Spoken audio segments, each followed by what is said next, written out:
Well, Assalamu alaikum dear students. I am Engineer Abdul Basid and we are in lecture number 25 of week 13. The topic we are going to discuss is the Darcy law and hydraulic conductivity. Okay, so this Darcy law and hydraulic conductivity is basically the continuation of that previous week lecture where we have discussed the permeability of soil. Okay, so straight away coming to the topic, the Darcy law. Okay, here it is. In 1856, Darcy actually published an equation which shows the relationship of the velocity, discharge velocity, and the hydraulic gradient. Okay, so this is actually that actually the modified form or a new form of that previous equation we have discussed in the previous week, where we discussed that the discharge velocity through a soil sample is directly proportional to the hydraulic gradient. Okay, so here in this equation the Darcy actually placed a coefficient which is k. Okay, this k may be referred as hydraulic conductivity or the coefficient of permeability. Okay, so this is that equation. Basically we have discussed in the previous week that v is directly proportional to hydraulic gradient. Our velocity is directly proportional to hydraulic gradient. So replacing this hydraulic this proportionality sign with coefficient, and that coefficient is coefficient of permeability or hydraulic conductivity k. Okay, and this v, you are already familiar with this thing, that this is the discharge velocity through a soil sample or a cross section of a soil sample which is at right angle to the flow. Okay, to the direction of flow. So here is the equation, modified equation. This equation is actually called the Darcy's law. Okay, which is velocity is directly proportional to hydraulic gradient, or velocity is equal to k into I. K is the coefficient of permeability, I is the hydraulic gradient. Okay, now coming to that Darcy's law. So here is the you can say there are two types of velocities. The Darcy law is further modified in few equations that shows that, for example, we have a soil sample. So the water is passing through this soil sample, so this flow of water will have two types of velocities. One velocity is the discharge velocity, that is the velocity of the water passing through the soil sample, the whole soil sample including the solid and void part. Okay, one is the seepage velocity.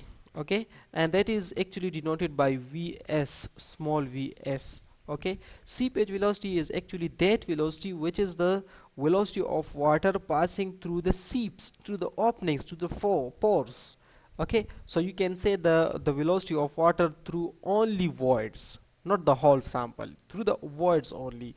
This is actually called the seepage velocity. Okay, so as the discharge will remain the same in both cases, whether a water the velocity is considered for the whole sample or for the voids, because already the water is passing through already to the voids only. Okay, not through the you can say the whole sample, the solid parts. Okay, so whenever we are talking about the whole sample, it means the same, that it is the velocity through the voids. Okay, but here few more interruption will occur to the flow of water, that is the interruption due to the solid parts, the solid particles. Okay, so here it is that the total discharge will be equal to, the continuity equation tells us that velocity into area is actually the discharge. This is that continuity equation. Okay, so here it is that v is equal to a. Okay, so v is the velocity and a is the area of the whole sample, and this is the area of voids into velocity of the seepage velocity. Okay, so basically in this equation we have two types of velocities. One is the velocity for the whole sample and the other one is the velocity of the the seepage velocity. Okay, so here the area is like this velocity is through the whole sample, so the whole area is multiplied with it. Okay, and here it is the velocity through the words only, so that's why the area of the words is multiplied to it. Okay, so the total discharge will remain same in both the cases. Here is the explanation of the same equation. Okay, now coming to this thing, how can we modify this equation, that simple equation, into to find out the relationship between the discharge velocity and the velocity the seepage velocity, or the velocity through the words. Okay, so let us take a simple situation where we have a pipe, okay, where a soil sample is placed, okay, and the water is passing through this. It will be more pronounced here in this figure. You can see that here it is, the soil sample, okay, of a length L in a pipe, okay, and the water is flowing through this soil sample. So in this direction, these arrows are showing the direction of the flow. Okay, now this equation, this figure is actually the cross sections taken from this figure. Here it may not be visible to you due to the camera. So here it is, uh, the total sample. Okay, so its area is A.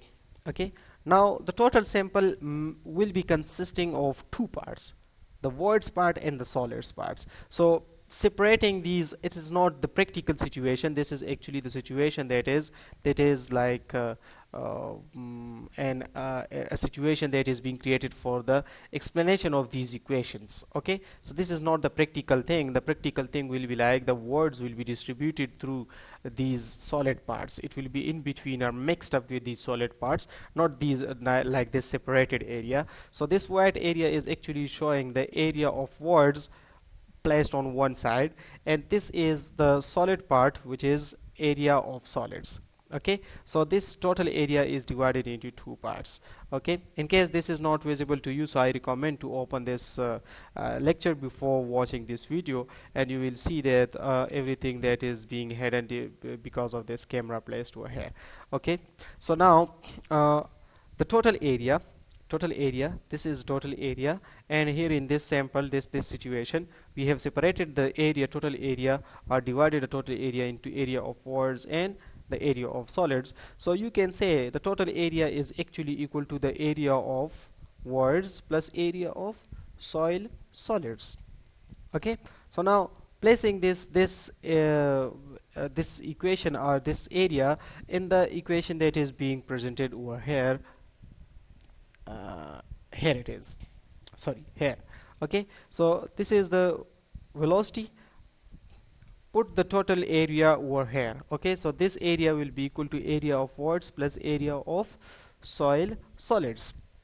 So here it is, that equation that is being placed over here, and this is that equation being modified.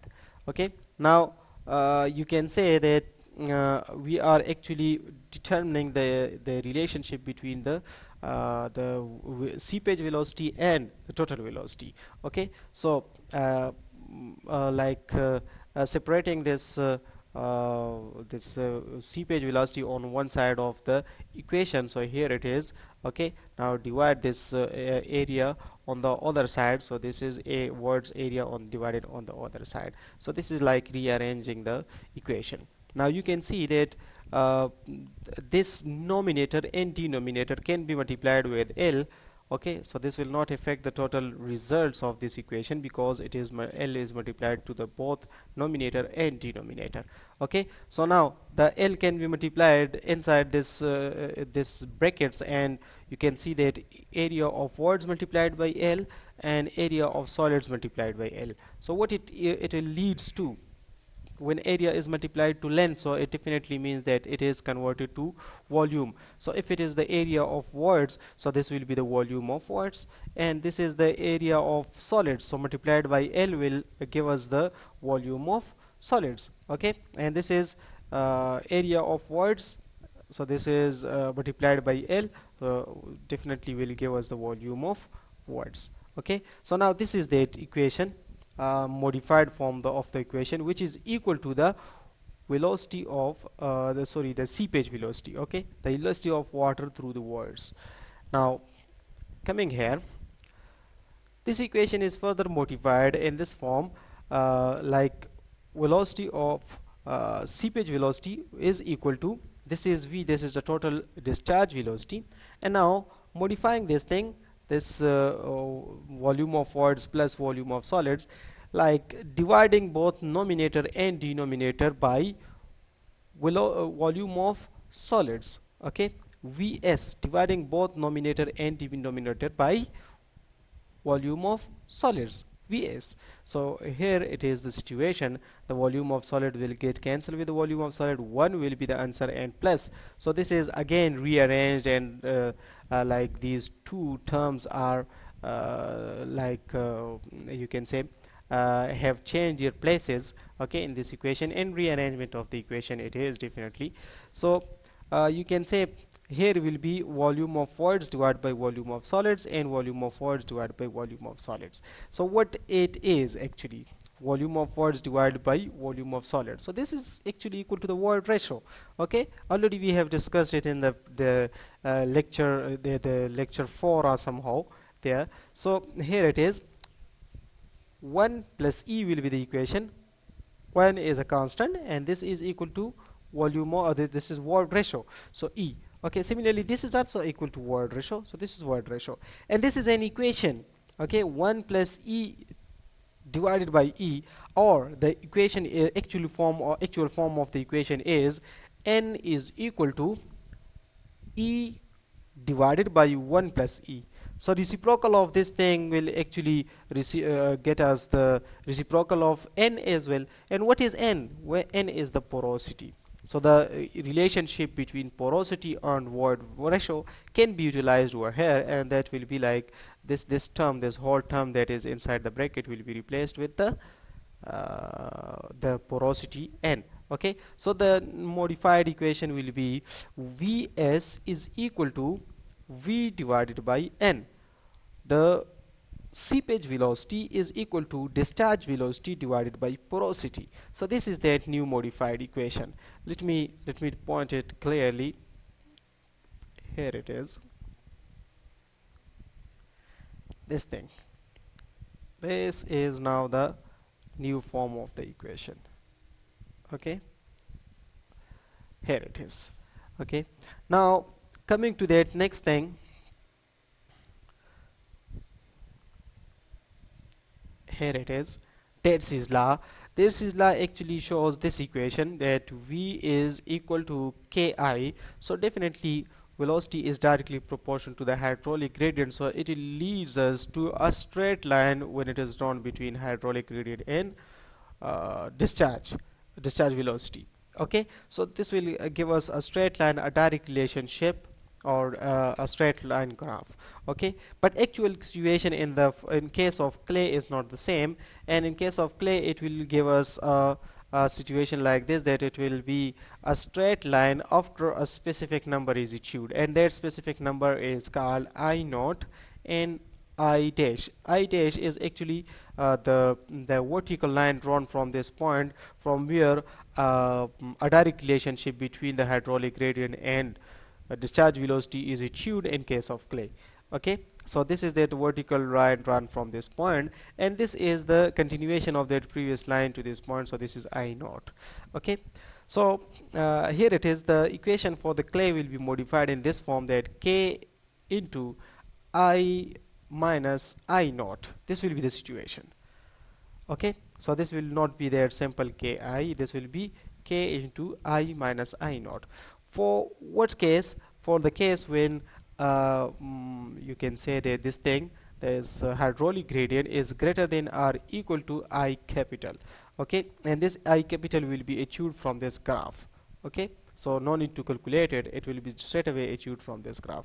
Or this equation can be modified to this form as well, V is equal to Ki power m, okay. What is this m, and why this equation is being used when I is less than I naught? So this equation will be used, okay, for clay, and this m actually refers to that simple value, that this is a number. For Swedish clay it is equal to 1.5, and for the rest of clay where you want to determine this value, you will calculate this m. Okay, and that will be not so simple to achieve it over here. This will be a practical trial and error method from which you will achieve this value. But in books we do have these values for all types, or almost different types of clays is available, so you can directly use that values. In case you don't have that value, so you can directly use 1.5 for all types of situations.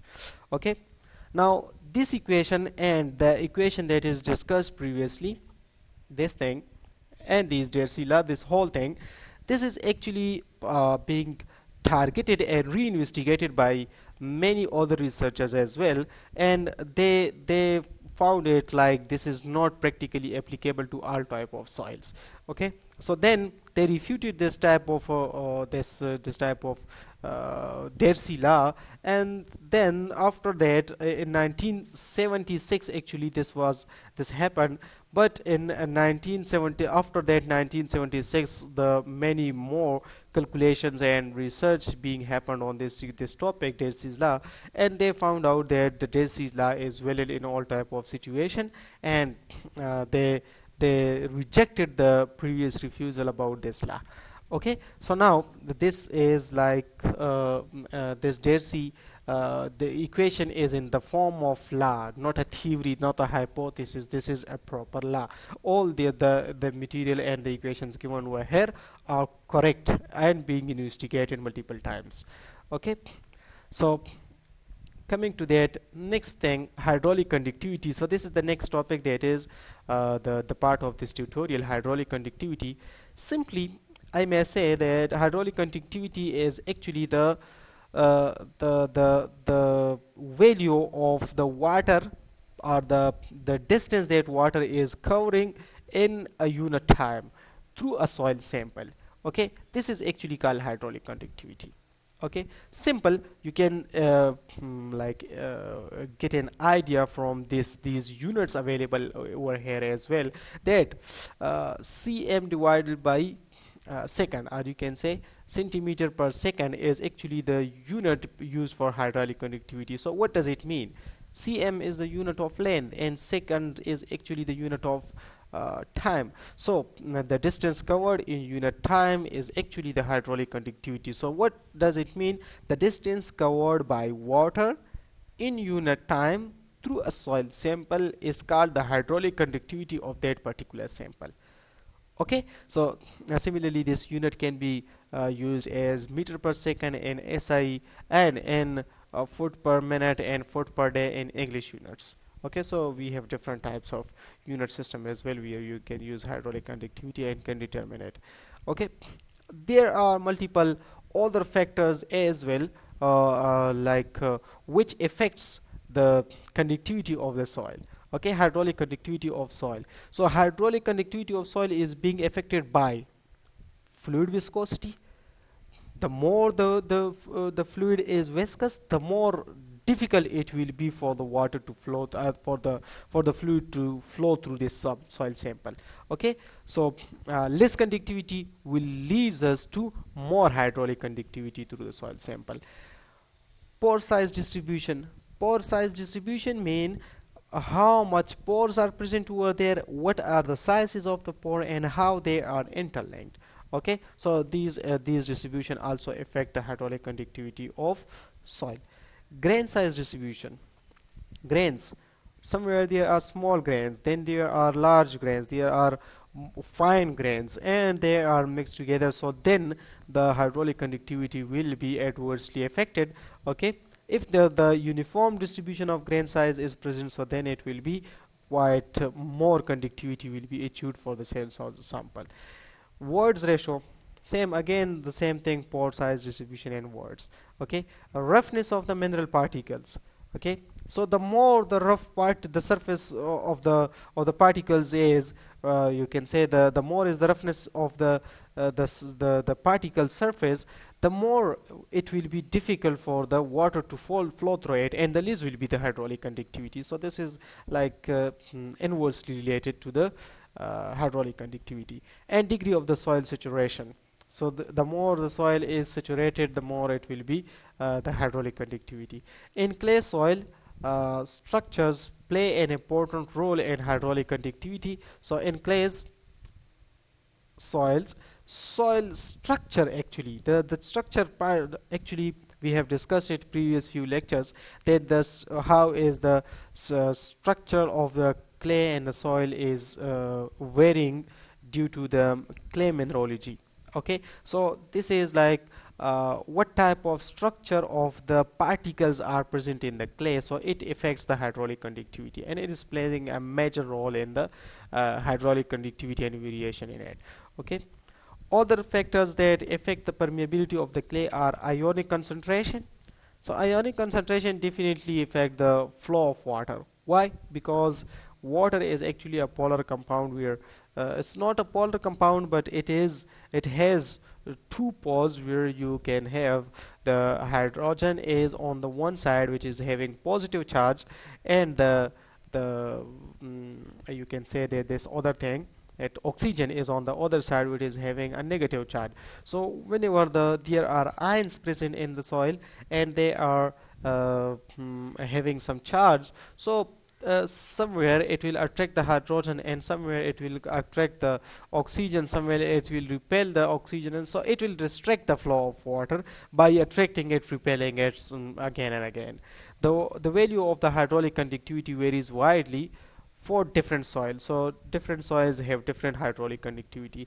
Some typical value for the hydraulic conductivities are given in this coming table. The hydraulic conductivity of the soil so increase rapidly with the degree of saturation. Okay, so this is already the term I have discussed. Okay, now here it is, typical value of the hydraulic conductivity. Okay, so here it is, clean gravels will have the maximum hydraulic conductivity in the unit of centimeter per second. So it is 1 to 100 for clean gravels.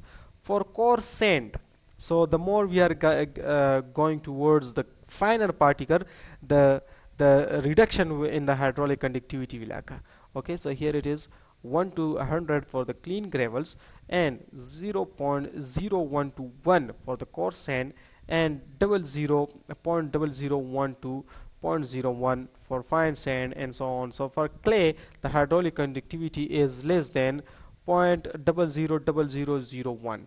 Okay, so this is like the more finer is the material, the less will be the hydraulic conductivity. This is the phenomena actually. Okay, now how to calculate the hydraulic conductivity of soil? Okay, so for that we have two types of tests: constant head test and falling head test. As the names indicate, the constant head, in the constant head test we will keep the head of water constant. Okay, in the falling head we will allow the water to fall. Okay, the water head to fall, to decrease. Okay, so this will be like there are two types of tests available for this situation. Let me discuss this constant head test first, and I'm moving to the next slides of this constant head test procedure. So straight away I'm coming to this figure first. Okay, what is the process actually, what we are going to do here, and what types of what values we are going to note over here, what readings we need to take. Okay, so here it is simple. There is a soil sample placed in a circular cylinder. On the soil sample, this is the soil sample. On the soil sample, we have a sandstone placed over here, and below the soil sample there is also a sandstone placed over here, and the water is being poured by this tap from the top. Okay, and this is the head that we need to maintain. Okay, now this soil sample or this whole cylinder is placed in water. Okay, this is the level of water, and this is placed in a container which is having water.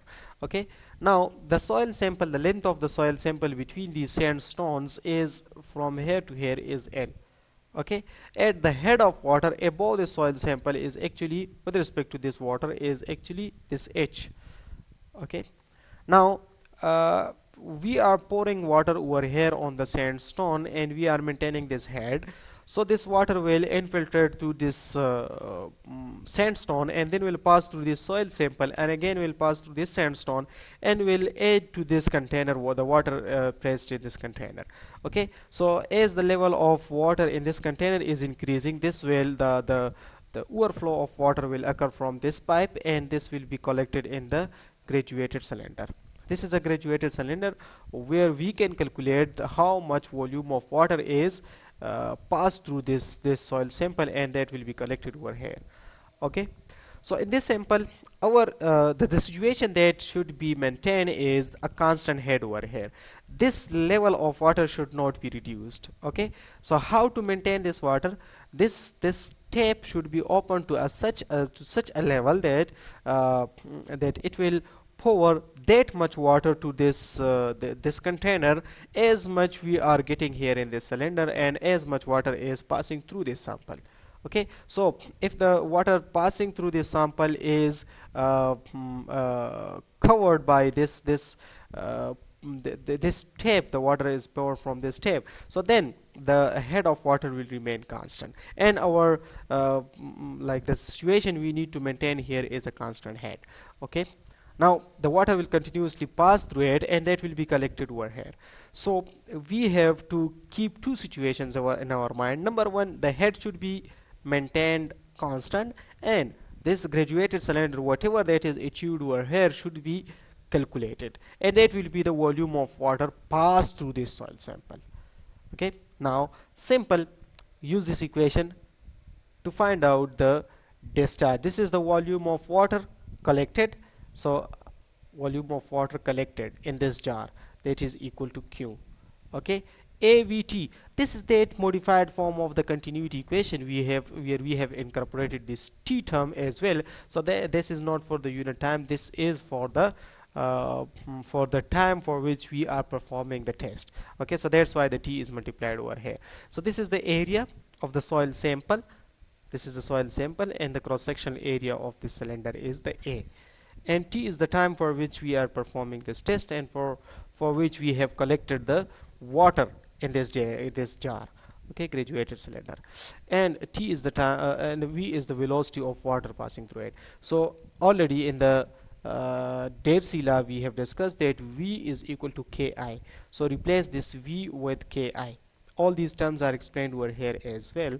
Okay, now AKIT is the new modified equation.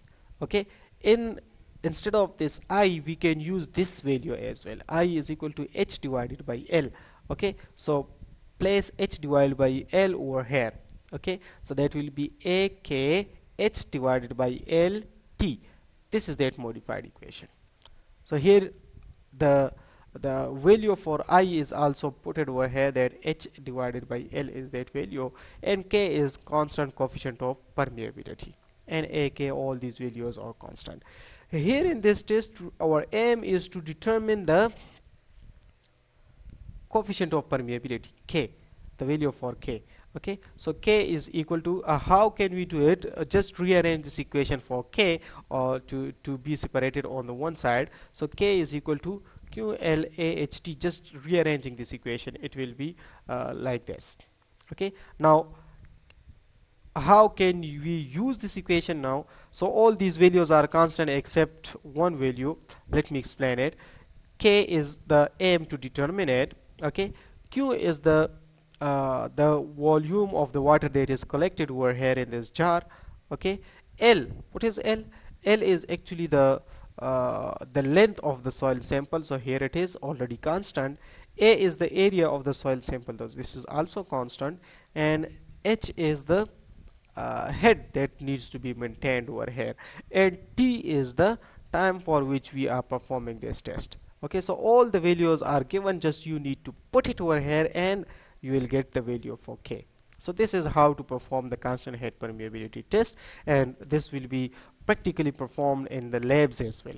Okay, so no need to worry if in case you are not understanding all the things over here. Following head test, so this is that second test we can perform for the determination of hydraulic conductivity. So here it is. Number one, following head test, in this test the head of water will not be maintained. Okay, this will keep on reducing, the head of water will be kept on reducing. Okay, so the situation will be like, initially the head will be h1 at time 0. Whenever we are starting the experiment, we will we will on the stopwatch. Okay, and then that at that time the time will be equal to 0 and the head will be h1. Okay, and after some time, when we stop the stopwatch, and then that time there will be t2 and the head at that time will be equal to h2. So h1 minus h2 is the difference in the heads. Okay, now this will be the situation. Q is equal to k HL divided by A. So this is the previous equation we have already used in the previous test. Here it is. Okay, AKIT. So this is AKIT. Okay, we need to determine just the value for discharge. So this is not the, here it is, this is the value for discharge. Okay, and this is the equation for volume. This Q shows the volume of the water collected. Okay, so this is the difference, that's why A is not multiplied over here. So K sorry, this is, here it is, KH divided by L into A. Okay, so this H divided by L is equal to I, and K is the coefficient of permeability and A is the area. Okay, this will be equal to minus small a dH divided by T. So let me explain this thing. This is pretty interesting. Here it is. This is the soil sample according to falling head permeability test. Okay, how to provide the assembly for the test. So here it is. Simple, you can see that the soil sample is placed between two sandstones. Okay, and the water is poured in this pipe. Okay, and this pipe is having a small area A. Okay, this is the area of this pipe. Okay, this small pipe, this is called stand pipe, in which the water is poured, and that water is like poured over the sandstone ultimately, and that will pass through this soil sample and will be collected through this pipe and will be placed over here. Okay, now we'll move to this point and then will be dropped from here, from the top of this container. Okay, and these two are the corks that are placed over top and bottom to contain this water flow, inflow and outflow through these pipes. Okay, so now here initially at time t1 the head of water was h1. Here it is. Okay, so after some time the head actually reduced to this level, that is h2. Okay, and at any instantaneous time we are going to determine the head. This is h. Okay, the area of the standpipe is A, and the area of the small the soil sample is capital A. Okay, so this is the situation. Now let me explain this equation. This is the same equation. Here it is already discussed, and here it is. Okay, so K is the coefficient of permeability, H is the head at any time. Okay, and L is the you can say the length of the soil sample. A is the area of the soil sample, which is equal to minus A. This A is actually the area of the sandpipe. DH is the change in the head. Let's say between these 2 points, from this point and this point, DH is the head, the change in the head with respect to a small time dt. Okay, so small change in head with respect to small time is actually the velocity. Okay, so velocity multiplied by area is equal to discharge. Velocity multiplied by area is equal to discharge. K into I is velocity. Okay, now by rearranging this equation for dt, just dt will be placed on one side and the remaining all values should be moved to the other side. So this will be the rearranged form of the equation, this one. Okay, so now you can integrate this equation for the limits of 0 to t for time. Okay, 0 to t for time 1, time 2, and h1 and h2 for head, h1 and h2. So this is h1, this is h2.